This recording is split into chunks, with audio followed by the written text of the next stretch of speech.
Ola, un saúdo a todos os celtistas e a todas as celtistas ao longo do mundo. Son Antón García Fernández e fálovos dende Jackson, aquí nos Estados Unidos, no estado de Tennessee, é a 1:30.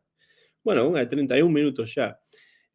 Aquí en Jackson, 7 horas máis en Vigo e aproveito que queda máis ou menos unha horiña para o comezo do partido do Celta en Copa fronte o Real Madrid no Bernabéu para facer unha breve intervención en directo aquí na canle do Bar Celeste para falar de diferentes cousas que teñen que ver non tanto co partido, aínda que, bueno, non sabemos exactamente, probablemente falaremos un chisquiño do partido, pero quero falar sobre todo dunha pequena avaliación personal da primeira volta deste Celta 24-25, como digo, antes do partido no Bernabéu, que vai ser realmente unha cousa complicada, porque xogar contra un Madrid que vende perder a Supercopa, xogar os oitavos de final no Bernabéu, pois sempre é unha cousa difícil. Un saúdo a todos os que estean no chat, xa vexo que está por aí en absoluto, Diego Lourenzo, Diego Lorenzo, tamén Fernando Rodríguez Estévez, pero que está a facer Fernando que non está en directo no Bar Celeste, pero sei que sí que está a escoitalo, bueno, pois que porque el non sabía que ia eu facer isto. Eu mesmo non o sabía realmente, pero tiña un pouco de tempo e así pois quero facer unha breve intervención que ten que ver precisamente con esa primeira volta, as cousas que máis me gustaron, que podo salientar máis, as cousas que penso que hai que mellorar e algunhas cousas que para min, alo menos, fican bastante claras. Un saúdo tamén para Tino Vaz, para Jaime Soto, que están aí a participar no chat. E sí, hai que ter fe, porque evidentemente a esperanza é o derradeiro que perdemos, porque precisamente hai que xogar os partidos. Senón, pois o fútbol non tería graza. E podo falar un pouco do partido cando rematemos. Sabemos que o 11 inicial ten a Iván Villar na portería e despois os demais convocados para ese 11 inicial son Javi Rodríguez, Starfelt, Marcos Alonso, Carreira, Fran Beltrán como capitán, Ilais Moriba, Mingueza, Hugo Álvarez, Borja Iglesias arriba con Viliot Svedberg. Hai algúns celtistas aquí no chat en moitas ocasións falan de que non xoga xeralmente Borja con Svedberg, pois neste caso semella que así a ser. Entón, bueno, é un partido que hai que xogarse, evidentemente é unha cousa complicada porque xogar contra o Madrid, xa digo, no Bernabéu non é prato de gusto, evidentemente outros rivais terían sido máis desexables e alo menos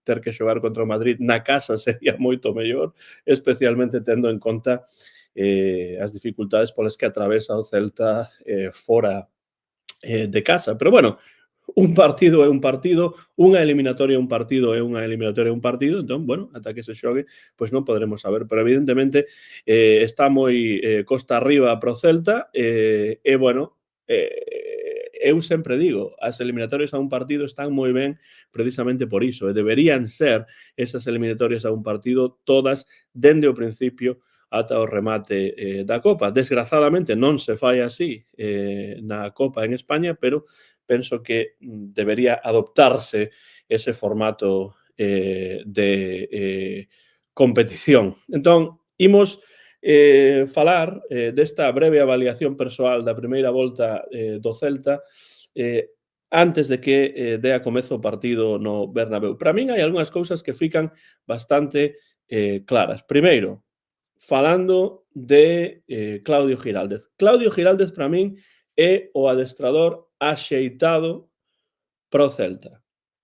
Totalmente.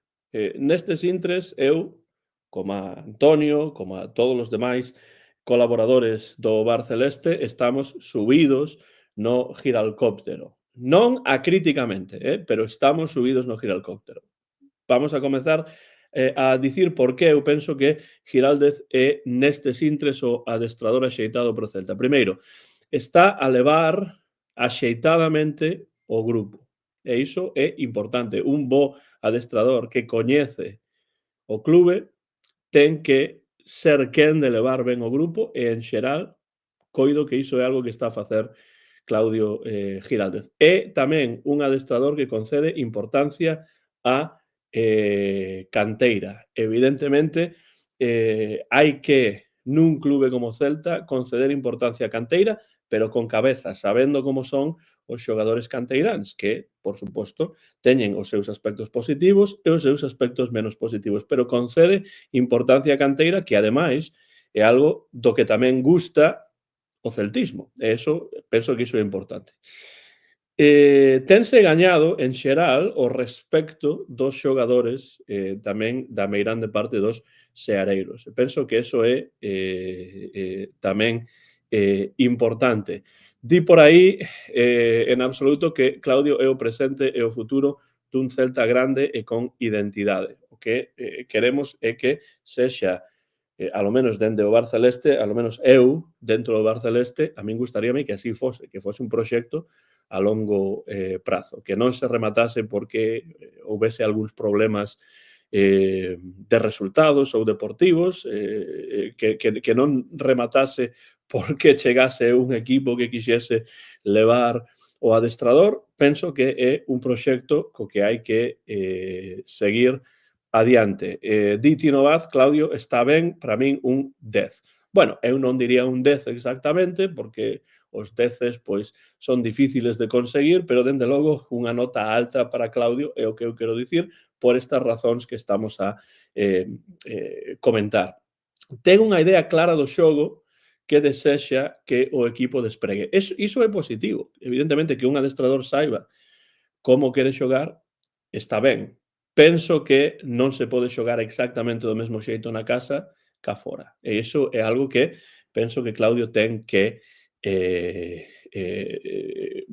mellorar nese aspecto, non?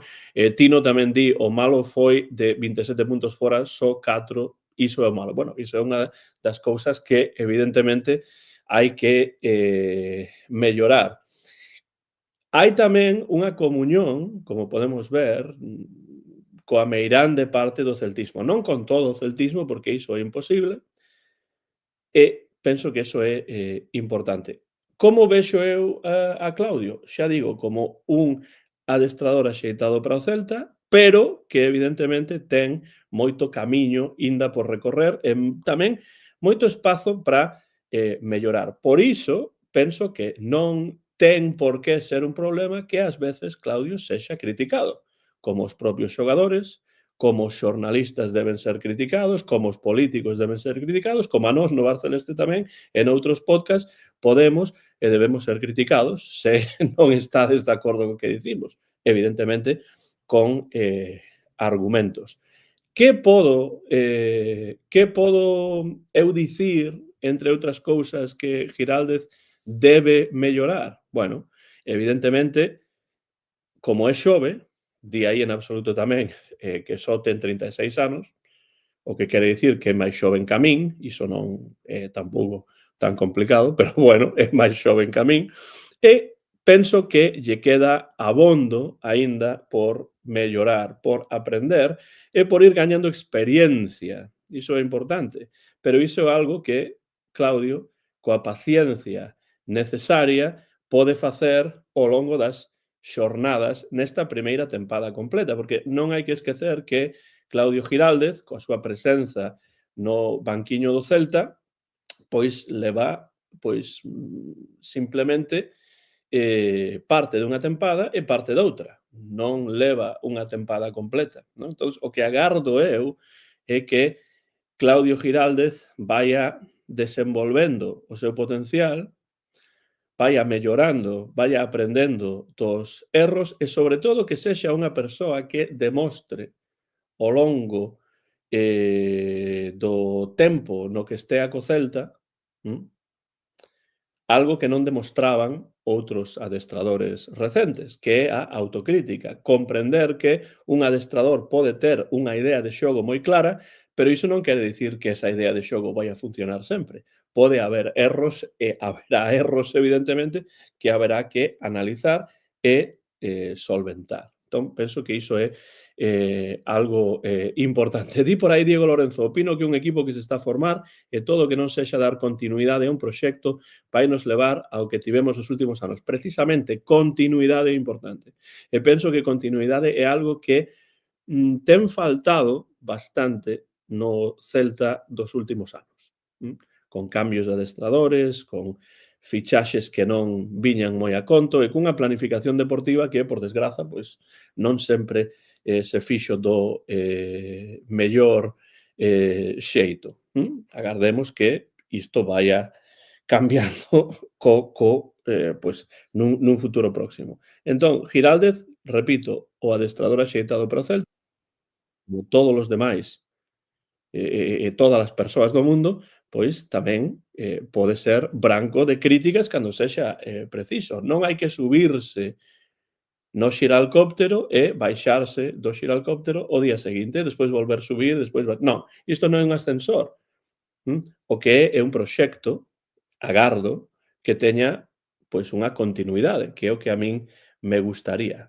Porque nestes intres, Giraldez, que eu creo que entrou no banquiño do Celta por razóns que tiñan que ver coa necesidade e tamén co interese da afección porque el tomase as rendas do equipo. Agora está a tomar as rendas do equipo. Esta é a primeira tempada completa.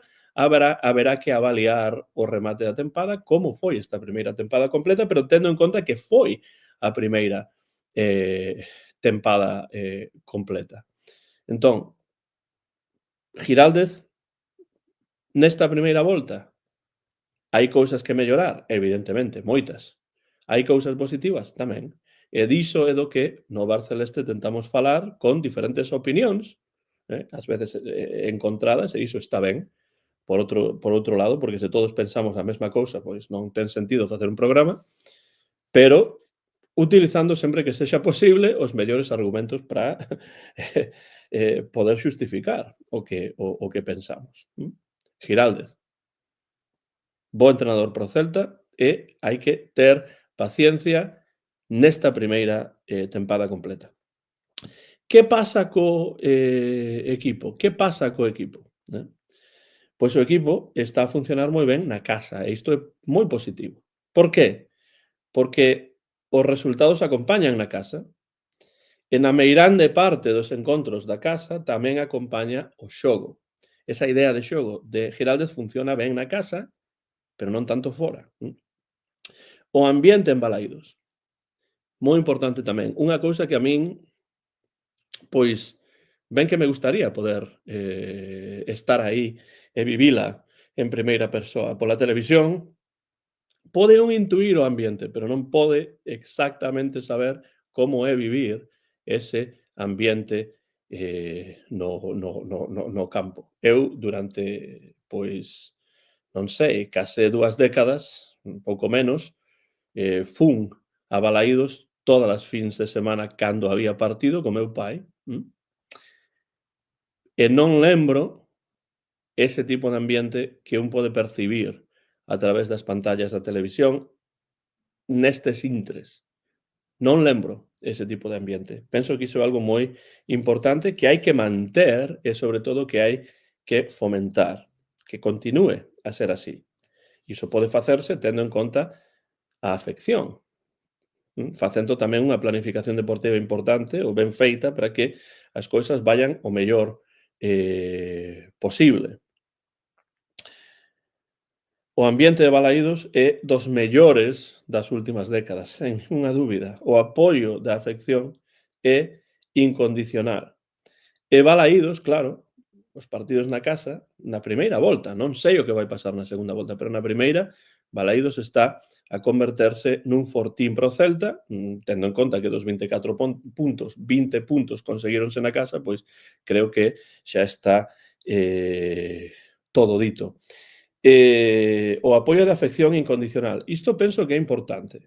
Penso que a afección debe sempre animar o equipo durante os 90 ou case ás veces 100 minutos que dura un partido. Xa haberá tempo despois para os asubíos. Os asubíos teñen que chegar cando teñen que chegar, pero non durante o partido. Non é unha boa idea, sempre o teño dito isto, facelo durante o partido. E penso que a afección do Celta é unha afección exixente, en xeral, pero que tamén aplaude os esforzos dos xogadores. Ten que seguir sendo isto así. Na casa, todo moi ben. Pero fora, aí está o problema. Diti Novaz que teño que ir a un partido na grada de animación, porque aí é a hostia. Bueno, sí, eu lembro que sempre que ía ao estadio de Balaídos co meu pai, pois era a grada de Río Baixo, porque a grada de Río Baixo é a mesma grada a que continúa a asistir o meu pai, leva facendo durante, bueno, décadas e máis décadas. Agardo, nalgún intre, poder voltar a Vigo de vacacións e que coincida algún partido. Non é sinxelo, debido ao meu horario cada semestre, cando comeza, cando remata na universidade, pero, dende logo, teño moitas ganas algún día de voltar a Balaídos. Non sei cando será, pero teño ganas de que así sexa. Os partidos de fora, esa é a contrapartida do Celta, o debe, por así dicilo, deste equipo e tamén, por suposto, do adestrador. Dicían no chat, 4 puntos na primeira volta fora. Sí. Goles concedidos de máis, moitísimos goles concedidos fora da casa en comparación cos goles que se concederon na casa. Menor intensidade, isto é importante, e menor profundidade nos partidos de fora. E cando o Celta pon intensidade, as cousas ocorren. Hai momentos deses partidos fora da casa nos que o Celta amosa esa intensidade. E, como digo, cando amosa esa intensidade, as cousas ocorren. Pero, desgrazadamente, fora da casa, esa intensidade non é tan evidente, non é tan común, non ocorre en todos os partidos, e esa intensidade non ocorre coa mesma intensidade, vaya a redundancia, ca na casa. O equipo, polo tanto, fora da casa, adoita ir a remolque. E remar dese xeito é moito máis complicado. Fernando di por aí, Fernando Ríos Estévez, en la gran animación, no se está atento al partido, no hagas caso, vete a Río Alto, que se está mejor. Bueno, evidentemente son dúas experiencias diferentes do partido, non? A min sempre me gustou ver o partido dende Río Baixo porque é realmente a única grada de Balaídos a que eu asistín. A única bancada de Balaídos a que eu lembro asistir e ver partidos dende ela ou foi a grada de Río Baixo. Pero, bueno, a grada de animación fai un traballo importante e, bueno, pois, como experiencia persoal tampouco estaría mal algún día ver un partido dende aí. Cando o Celta vai a remolque é moito máis difícil remar dese xeito.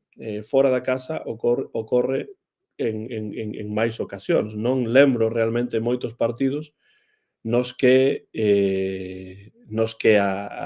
o Celta estivese por diante, non? E iso, bueno, iso é un problema cando hai que remontar, porque as remontadas ocorren ás veces, na Copa, fronte ao Santander, o Racing de Santander, ocorreu, pero non é sinxelo de facer, e dá a sensación ás veces de que o Celta xoga con menos seguridade, con moitas máis dúbidas, con menos intensidade fora da casa.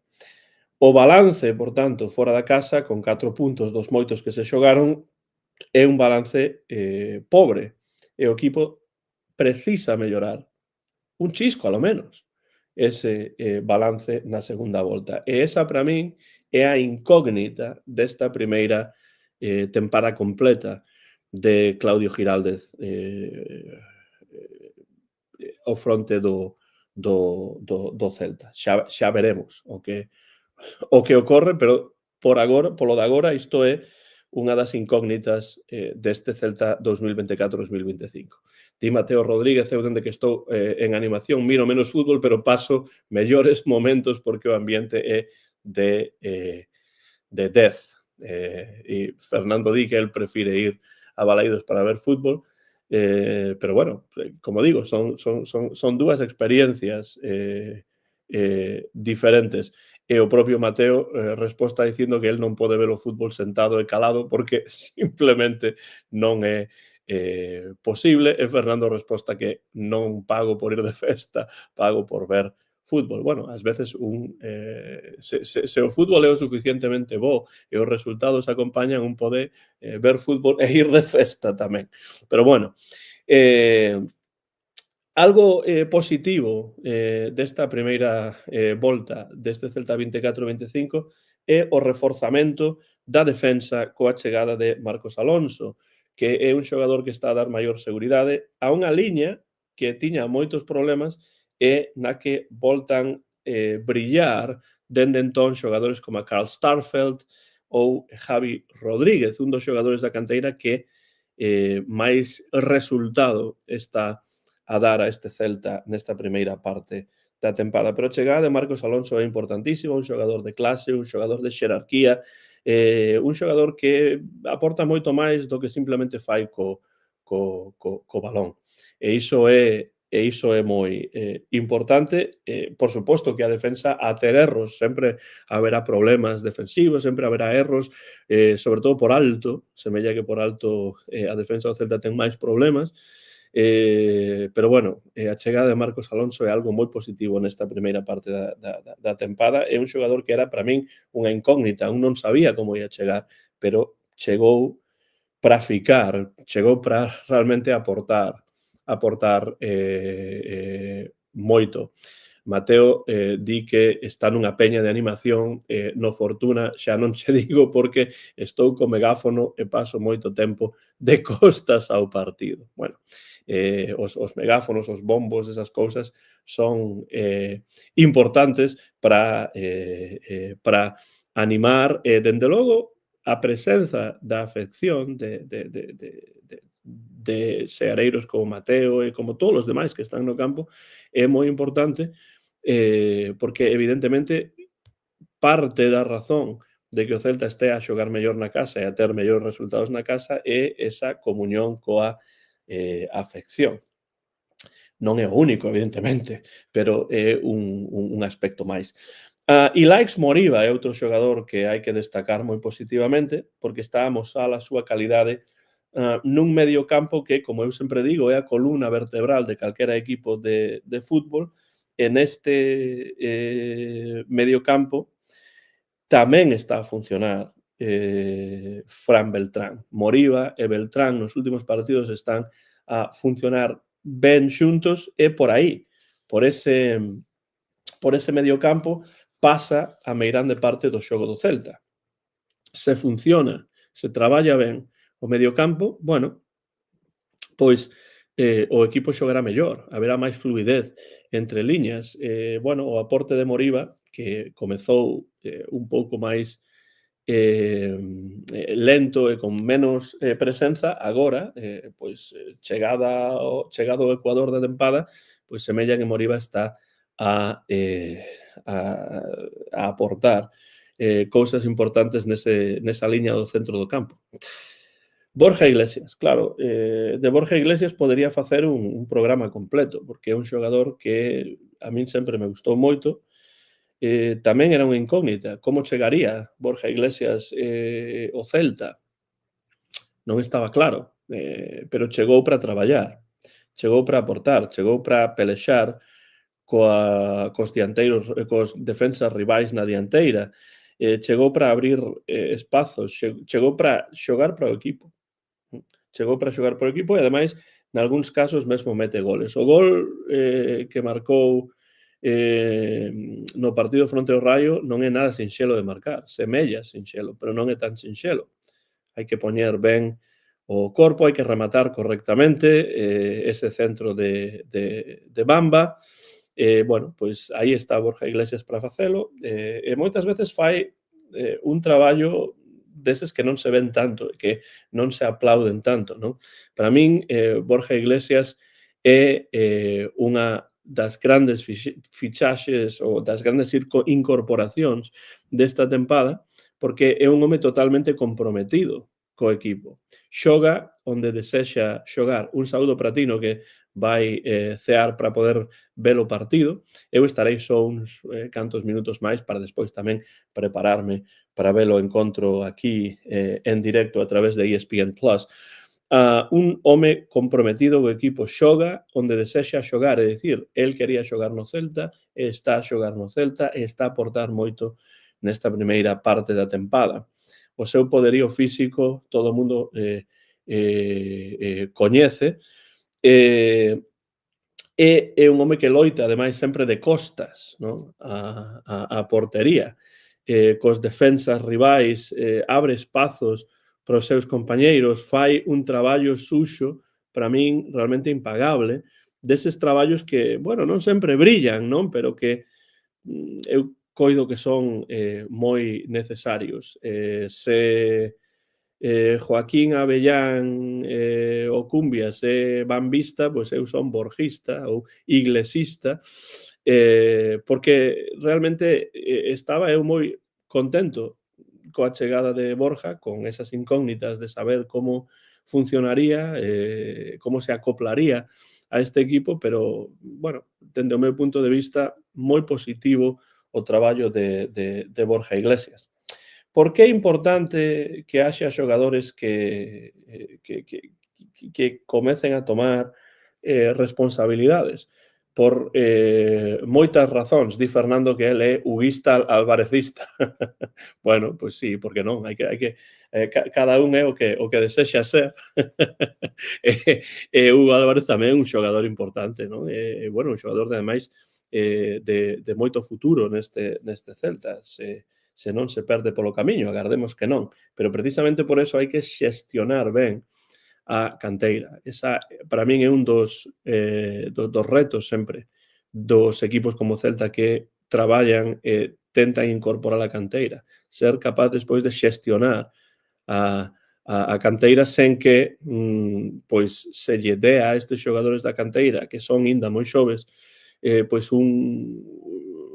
unha responsabilidade demasiado alta que faga que poidan queimarse. Pero, bueno, ese é outro tema. Iago Aspas, claro, por iso digo que ten que haber xogadores que tomen certas responsabilidades, porque Iago Aspas, no solpor da súa carreira, xa non está sempre nin ao mesmo nivel, pero segue a ser, por suposto, un elemento imprescindible porque é máis ca un xogador de fútbol. Podemos facer tamén un programa enteiro sobre Iago Aspas e cando se retire, evidentemente, faremos un programa especial para Iago Aspas. Diso podedes estar seguros e seguras. É máis que un xogador de fútbol pro Celta. É unha icona do celtismo e non pode substituirse a Iago Aspas realmente. Non é posible dicir, bueno, pois aquí aparece un tipo que eu poño aí que vai substituir a Iago Aspas cando Iago pois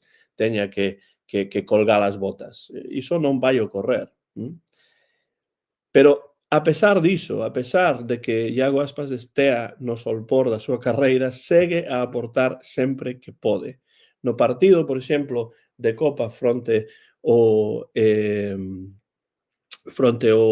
Racing, a visión de xogo de Aspas, os pases filtrados de Aspas, cando Aspas está aí, aínda que non estea o 100% ou o 90% ou 80%, sempre un xogador que aporta algunha cousa, simplemente por estar aí. E non digo isto por puro psicoloxismo e por dicir calquera parvada, é que realmente un xogador que cando está aí aporta, o equipo xoga de xeito diferente.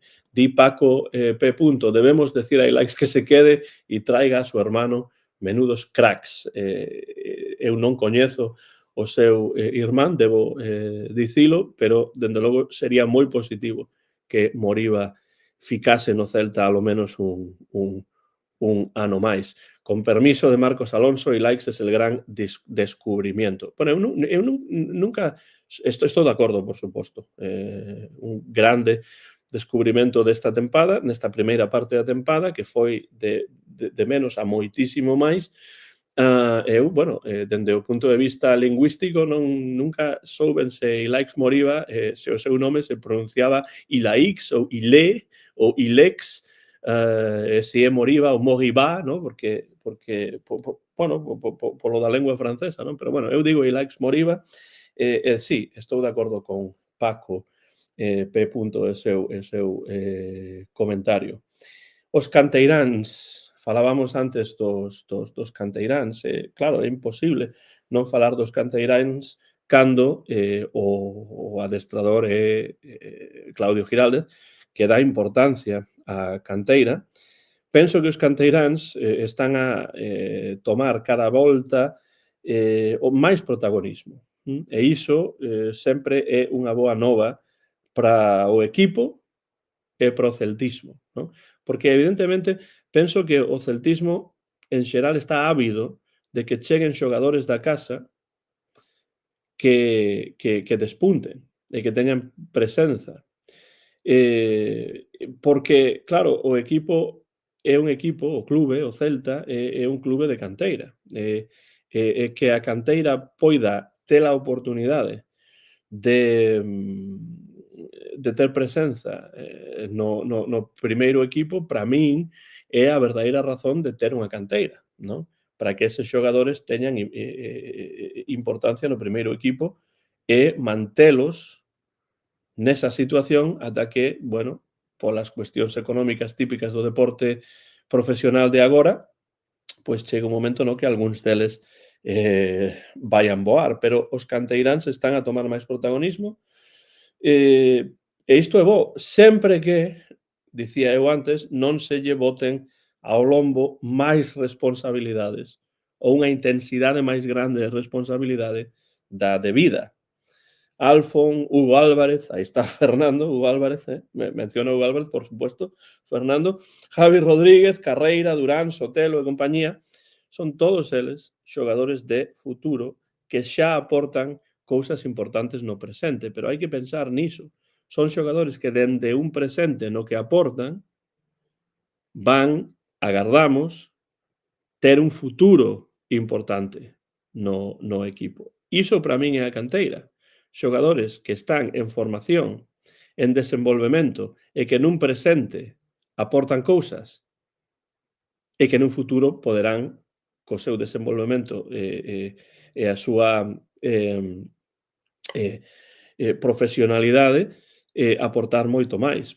Pero hai que ter cuidado, hai que xerar a eses xogadores da canteira, hai que xestionalos do mellor xeito posible. Non digo que Claudio non o faga, digo que é algo que, bueno, pois hai que saber facelo ben. E penso que un adestrador que coñece a canteira, que coñece o clube e o que supón a canteira dentro do clube, pois pode facelo ben e, ademais, hai que exixir que o faga ben.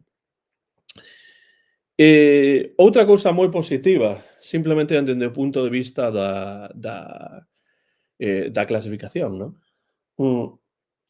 É que despois de 19 partidos o Celta ten 24 puntos e iso supón que máis da metade do obxectivo, que é a permanencia, está acadada. Esa máis desa metade do obxectivo, que é a permanencia, está acadado con estes 24 puntos.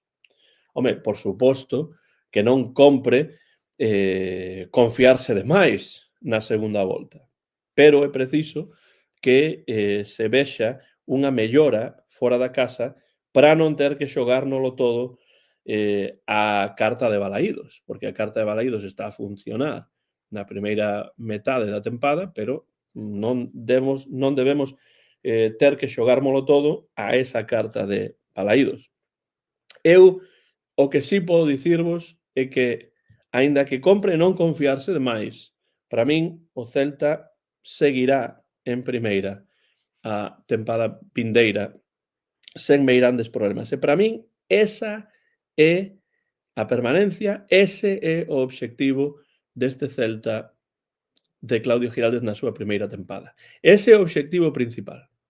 Se iso se consigue sin problemas, eu estarei contento, eu estarei satisfeito con esta primeira tempada completa de Claudio Giraldez. E despois destes primeiros 19 partidos, coas reservas que un sempre ten, coas críticas que un sempre pode ter, evidentemente, eu non dubido que o Celta vai continuar na primeira división a vindeira tempada. E a ver entón, no verán, xa falaremos co paso do tempo, que planificación deportiva se fai, que plantexamento deportivo se fai para a vindeira tempada.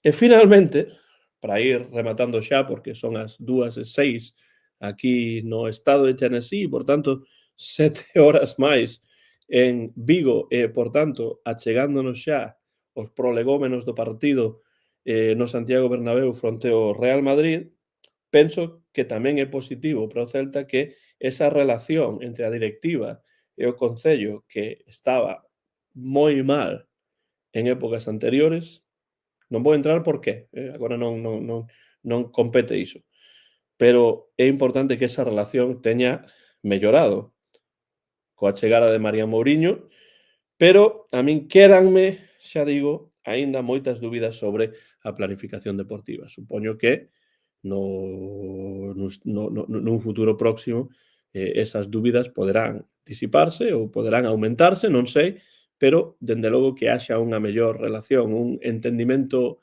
algo mellor entre o Concello de Vigo e a directiva do Real Club Celta de Vigo é, dende o meu punto de vista, moi importante. Esas son algunhas das cuestións que quería comentar hoxe, algunhas notas que tomei outro día en preparación para o directo deste martes pasado do Bar Celeste, pero, bueno, pois, como as tiña máis sistematizadas, nese directo, pois, tampouco tiven a oportunidade de mencionar demasiados destes aspectos, pois quería hoxe, antes do comezo do partido fronte ao Real Madrid en Copa, pois compartir con todos vos, con todas vos, todas estas ideas. Supoño que estaredes de acordo con algunhas destas ideas, quizáis non tanto con outras, pero sempre podedes, agora que imos rematar este directo para prepararnos xa para ese partido de Copa,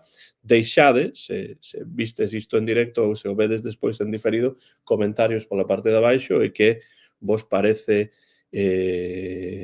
pois esta lectura que veño de facer aquí en directo da primeira volta deste Celta 2024-2025. E agora, pois, só queda confiar, porque o Celta ten este partido, sí, ten o partido fronte ao Real Madrid en Copa, pero que despois, o sábado, na casa, enfróntase a un dos equipos que a mí me parecen máis difíciles da Liga Española, que é o Athletic Club de Bilbao. Así que son dous partidos complicados, dous partidos exixentes, pois nun par de días, nuns 4 días, máis ou menos. Así que, bueno, para dar un pouco de sorte a este Celta, que a precisala, porque xogar contra o Madrid no Bernabéu non é sinxelo, pois aquí saco esta bufanda de xuño do 2001, e di semifinal Copa, a semifinal de Copa, Real Club Celta Sociedade Anónima Deportiva, xuño do ano 2001, increíble que teñan pasado pois case que 24 anos dende este partido e, bueno, a ver se hai sorte. Non estamos na semifinal, neste caso, estamos nos oitavos de final, pero poderá ou non poderá o Celta seguir adiante na Copa. Non o sabemos, nun par de horas teremos a resposta. De todos os xeitos, non sei se pensades que o Celta ten opcións, como están as opcións do Celta, se para vos é máis importante o partido fronte ao Madrid ou o partido de Liga fronte ao Athletic Club de Bilbao, se non hai que se debemos facer diferencias entre un partido e outro ou non, se os dous son igual de importantes, etcétera, etcétera. En todo caso, seguro que xa o sabedes, pero os 11 xogadores que han saltar o terreo de xogo, o céspede do Bernabéu, son Iván Villar, alégrome, por certo, de que Iván Villar continúe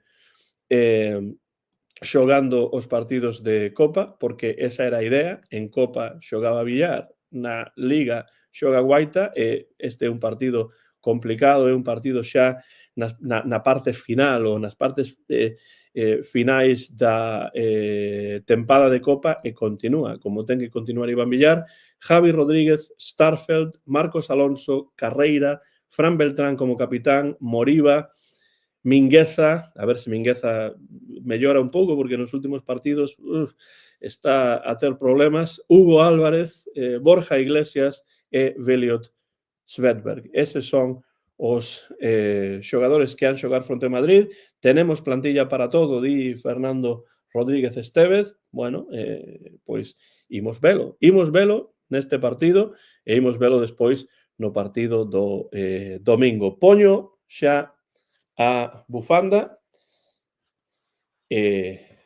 simplemente quero agradecer a todos e a todas quen estiveron no chat compartindo algunhas das súas opinións, entre eles o meu amigo cofundador do bar Fernando Rodríguez Estévez, con quen estaremos pois a vindeira semana para comentar, probablemente o martes vindeiro, para comentar tanto o partido de Copa como o partido de Liga. E con esta bufanda de xuño do 2001 imos rematar este directo pre-Copa pois co berro celeste que hai que dar pois para axudar a este Celta non só no Bernabéu, senón tamén despois en casa fronte ao Athletic Club de Bilbao. Moitas grazas por estar aí ao outro lado. Se tedes comentarios, pois deixadeos na parte de abaixo deste vídeo e entraremos, como sempre, nunha conversación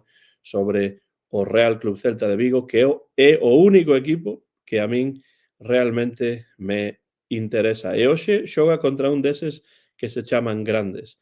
Toda a mellor sorte do mundo para o noso Real Club Celta de Vigo. Rematamos co berro celeste. Coma sempre, o de sempre.